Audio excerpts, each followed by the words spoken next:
Good morning, everyone. I just thought I would make a video of what's going on in the flower garden right now. It's a constantly changing thing, and it's doing a little bit of changing now. So off we go. First up are the hosta, or this particular bunch at any rate. They are looking really nice this year. For as little rain as we've had, everything's doing really well. I'm surprised. Pleased, but surprised. These hosta are done blooming. They're rather enormous. No doubt you've seen them before. You're now seeing them again. This climbing hydrangea, pardon me.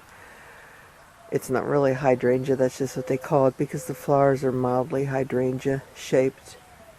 Was a tiny little vinelet for years. Wisteria that grows on this fence was covering it. And we had occasion to cut back the wisteria. I think we were having the house sided or something. And once this climbing hydrangea was exposed to more sun, it just went wild. Actually almost seems to be out competing wisteria.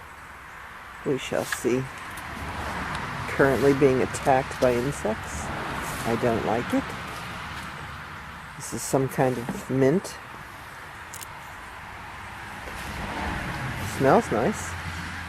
Just going to take a brief detour to show you the the fennel from hell. It's considerably taller than I am. I'm a little over 5'6". It's huge. I like to grow this for one thing, because it's so really cool. But for another thing, it's a host plant for, I believe it's the black swallowtail butterfly. I did in fact see one of their caterpillars in one of these last week, I think it was. I haven't seen it since. Hopefully it's okay and hasn't become someone's snack. It's our little tomato garden. We're growing them in containers. Used to grow them over where the pumpkin patch is. Then we got the blight. And I just said, that's it. We can't grow tomatoes over there anymore. We'll just use that for pumpkins. That's my story, and I'm sticking to it. It's our little thing of cucumbers. They're actually doing really well. No cucumbers yet, but they're doing okay. Okay, I'm going to stroll now through the archway and into the garden beyond.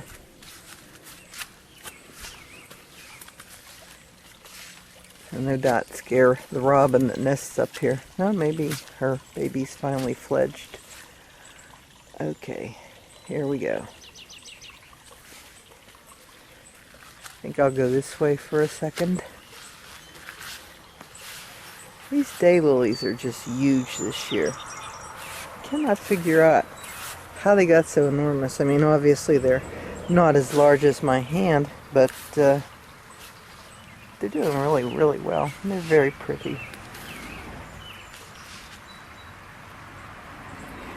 If I were more energetic and diligent, I would pick off the dead flowers.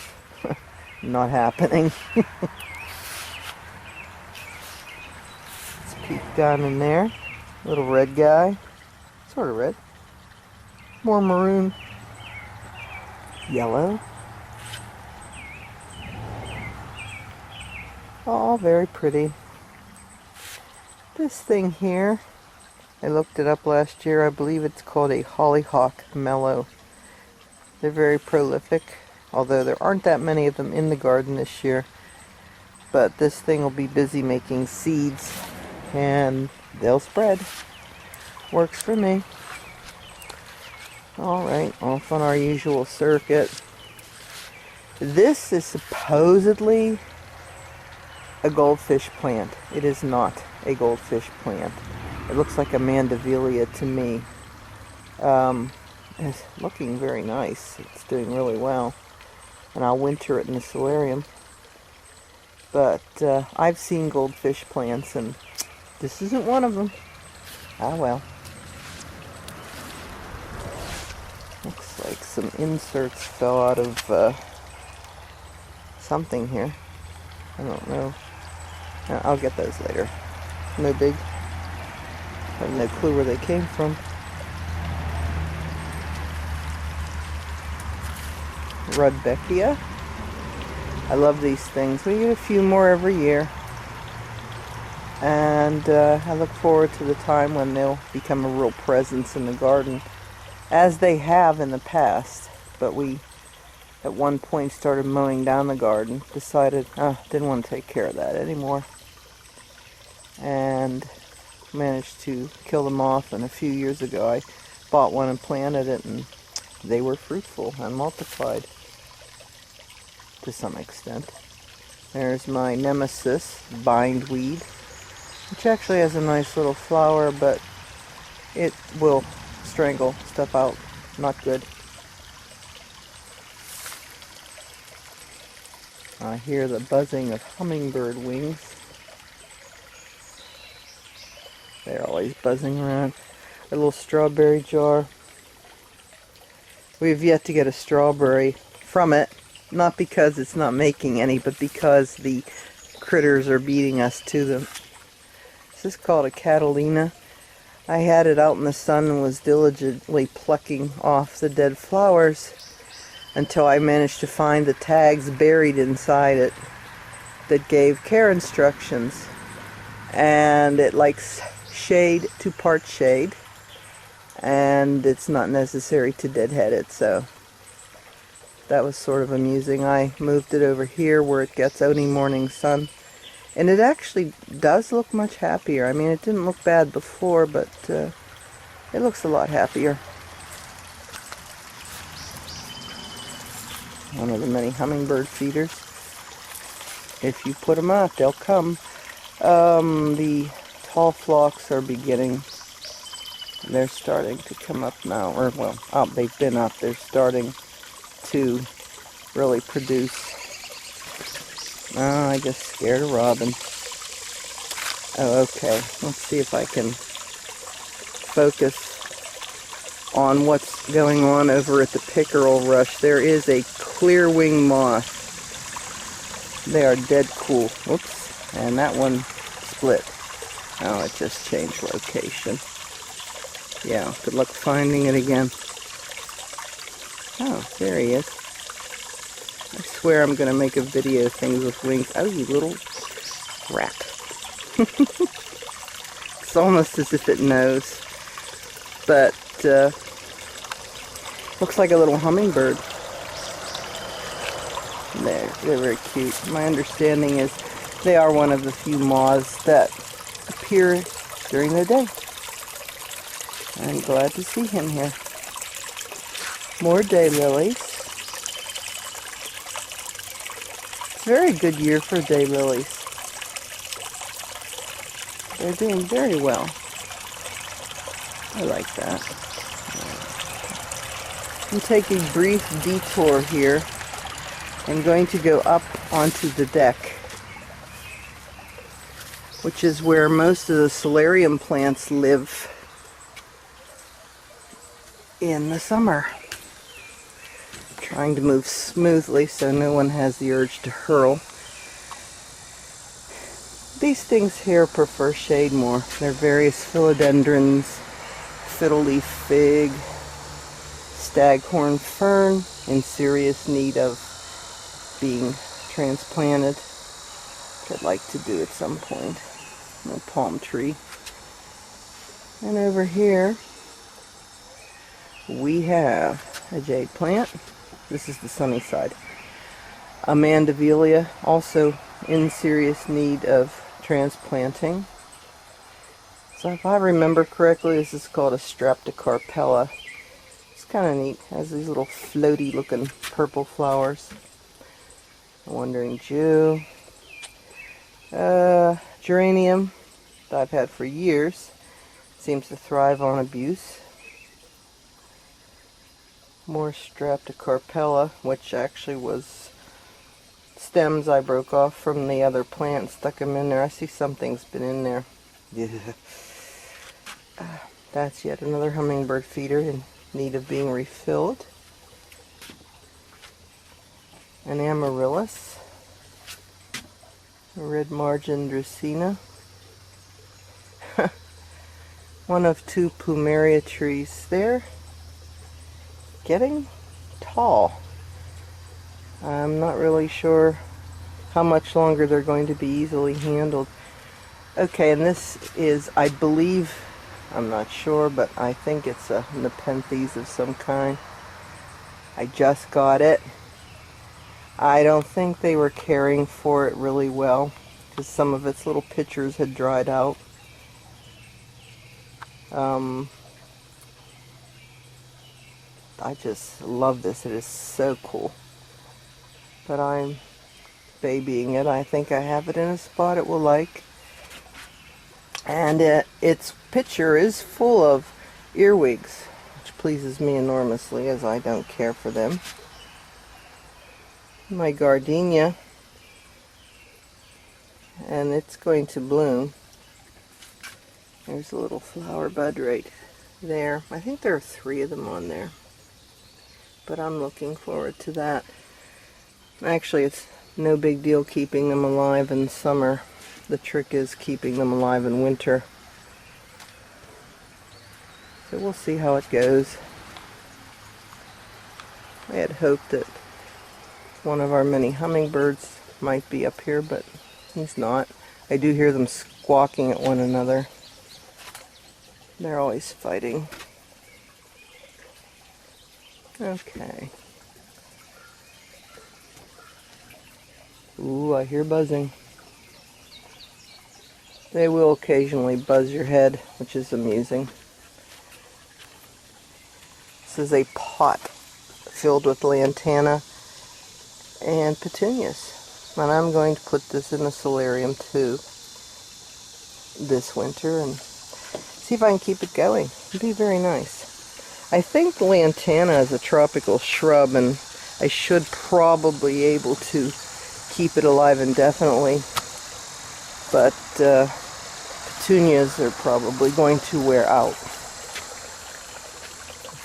Cousin it looking resplendent. Okay. Roses of Sharon are starting up. They're pretty.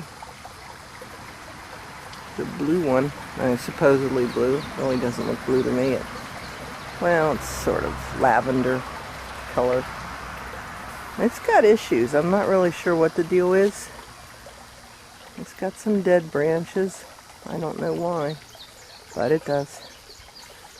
This one, I think it's like a pink double flowered one.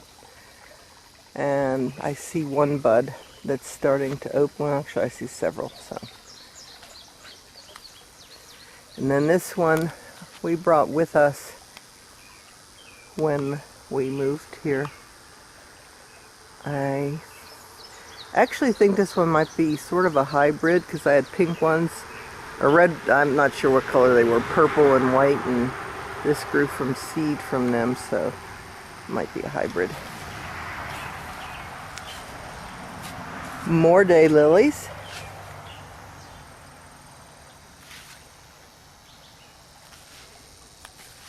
Tons more. Well, there's coneflowers. Love coneflowers. So do the butterflies. Probably so too do the hummingbirds, but I'm not sure.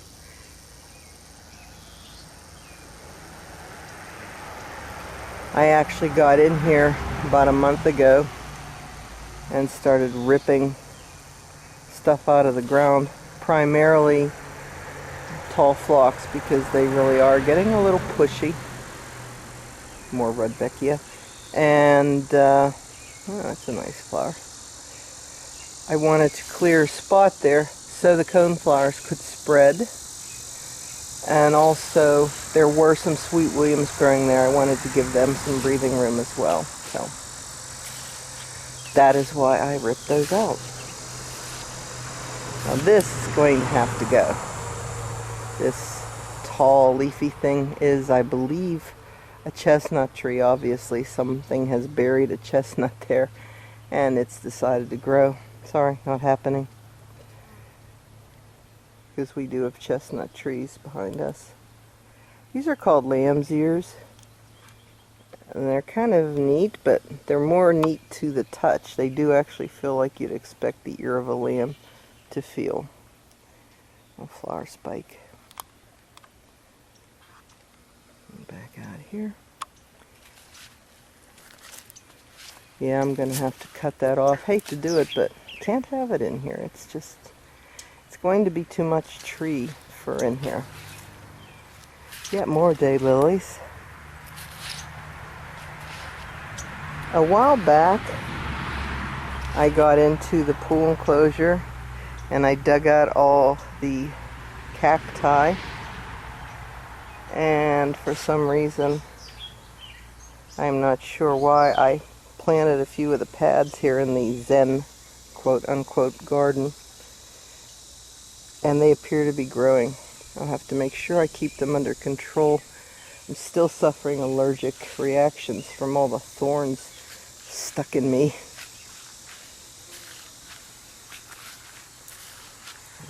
Slowly work my way down here.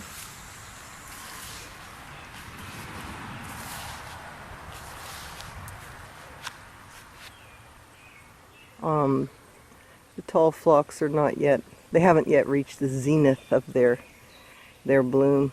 I'm sure there's going to be a lot more like those tall things there. They actually have buds on them. At some point this is going to be a mass of color, I believe. Here's a butterfly bush, Buddleia. Butterflies love them, hummingbirds love them. They smell very nice. And I'm going to work my way in here. At this point I can't see a thing, so I hope I'm actually videoing stuff and not just leaves.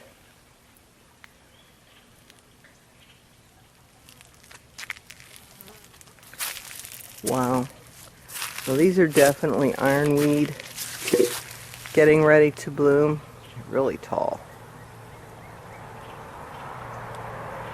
And I'm okay, I do see some Joe Pye weed in there that is making flower buds, and I'm very pleased with that because I like those, and so too do the butterflies.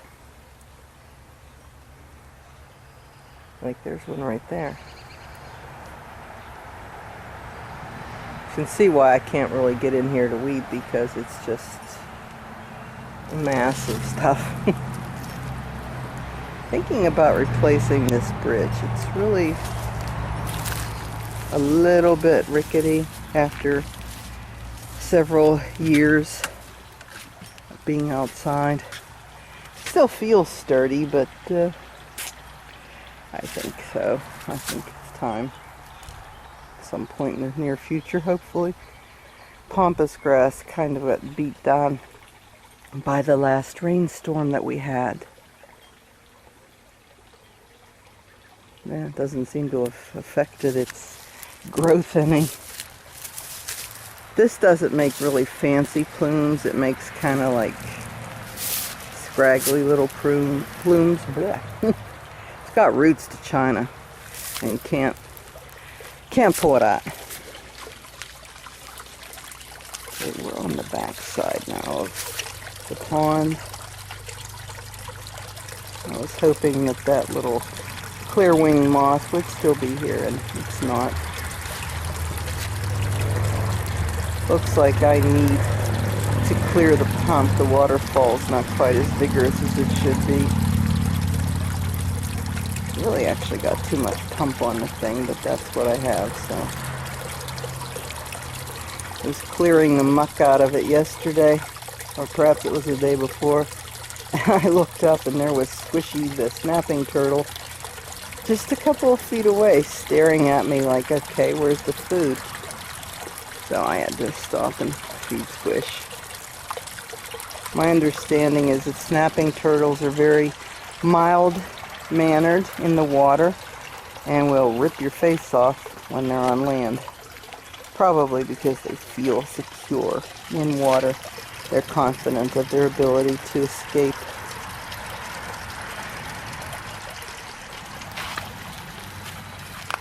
We still have some foxglove activity going on.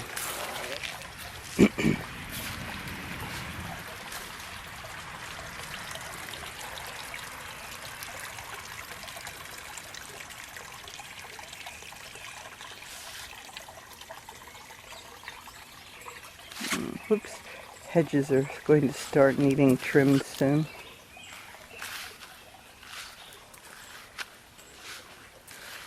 Thought I'd come over here. This area I cleared a couple of weeks ago. It was full of violets and jewel weeds. I'm trying to get stuff to grow here, shade-loving stuff.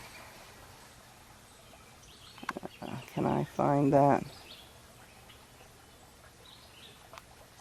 Let's see. Yeah, there's a very pitiful little fern. It's the only thing of the several things that I planted last summer that bothered to come up. I have some trilliums ordered. They're coming in the fall when they'll be dormant. I'm very hopeful that I can plant them in here. These are all white violets, and they're pushy, but I do like them. It's a nice fern. Next to it is a very sad jack-in-the-pulpit leaf. I'm kind of concerned because they got blasted by the frost this spring, and there will be no seeds this year. I appear to have just the one left unless the others have gone dormant, which I'm hopeful about. I'd hate to lose them. Going past the magnolia tree.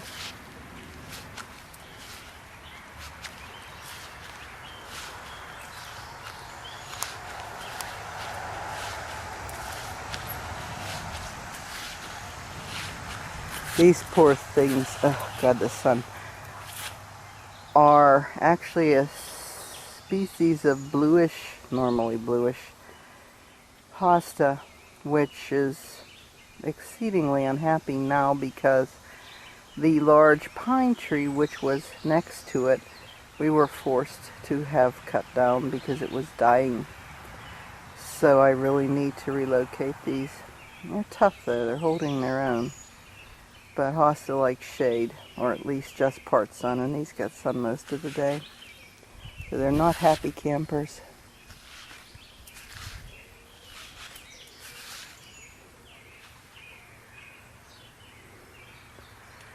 But that's pretty much it. So what's going on in the garden right now. And I shall now say goodbye. Bye.